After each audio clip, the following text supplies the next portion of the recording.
شروع اللہ کے نام سے جو سب پر مہربان ہے، بہت مہربان ہے۔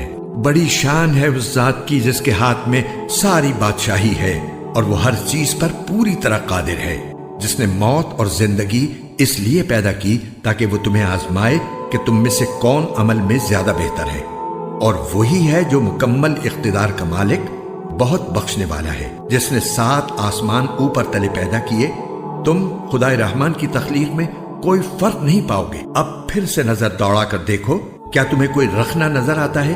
پھر بار بار نظر دوڑاؤ، نتیجہ یہی ہوگا کہ نظر تھک ہار کر نامراد لوٹ آئے گی۔ اور ہم نے قریب والے آسمان کو روشن چراغوں سے سجا رکھا ہے اور ان کو شیطانوں پر پتھر برسانے کا ذریعہ بھی بنایا ہے، اور ان کے لیے دہکتی آگ کا عذاب تیار کر رکھا ہے۔ اور جن لوگوں نے اپنے پروردگار سے کفر کا معاملہ کیا ہے ان کے لیے جہنم کا عذاب ہے، اور وہ بہت برا ٹھکانہ ہے۔ جب وہ اس میں ڈالے جائیں گے تو اس کے دھاڑنے کی آواز سنیں گے اور وہ جوش مارتی ہوگی، ایسا لگے گا جیسے وہ غصے سے پھٹ پڑے گی۔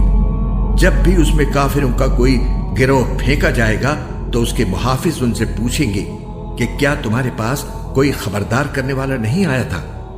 وہ کہیں گے کہ ہاں، بے شک ہمارے پاس خبردار کرنے والا آیا تھا، مگر ہم نے اسے جھٹلا دیا اور کہا کہ اللہ نے کچھ نازل نہیں کیا، تمہاری حقیقت اس کے سوا کچھ نہیں کہ تم بڑی بھاری گمراہی میں پڑے ہوئے ہو۔ اور وہ کہیں گے کہ اگر ہم سن لیا کرتے اور سمجھ سے کام لیا کرتے تو آج دوزخ والوں میں شامل نہ ہوتے۔ اس طرح وہ اپنے گناہ کا خود اعتراف کر لیں گے۔ غرض پھٹکار ہے دوزخ والوں پر۔ اس کے برخلاف جو لوگ بن دیکھے اپنے پروردگار سے ڈرتے ہیں ان کے لیے بے شک مغفرت اور بڑا اجر ہے۔ اور تم اپنی بات چھپا کر کرو یا زور سے کرو، سب اس کے علم میں ہے، کیونکہ وہ دلوں تک کی باتوں کا پورا علم رکھنے والا ہے۔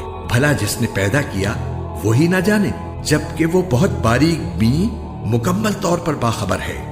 وہی ہے جس نے تمہارے لیے زمین کو رام کر دیا ہے، لہٰذا تم اس کے مونڈوں پر چلو پھرو اور اس کا رزق کھاؤ، اور اسی کے پاس دوبارہ زندہ ہو کر جانا ہے۔ کیا تم آسمان والے کی اس بات سے بے خوف ہو بیٹھے ہو کہ وہ تمہیں زمین میں دھسا دے تو وہ ایک دم تھر تھرانے لگے؟ کیا تم آسمان والے کی اس بات سے بے خوف ہو بیٹھے ہو کہ وہ تم پر پتھروں کی بارش برسا دے؟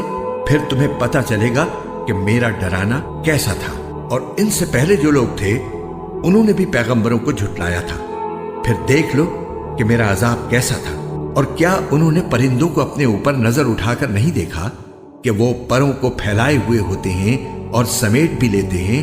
ان کو خدائے رحمان کے سوا کوئی تھامے ہوئے نہیں ہے، یقیناً وہ ہر چیز کی خوب دیکھ بھال کرنے والا ہے۔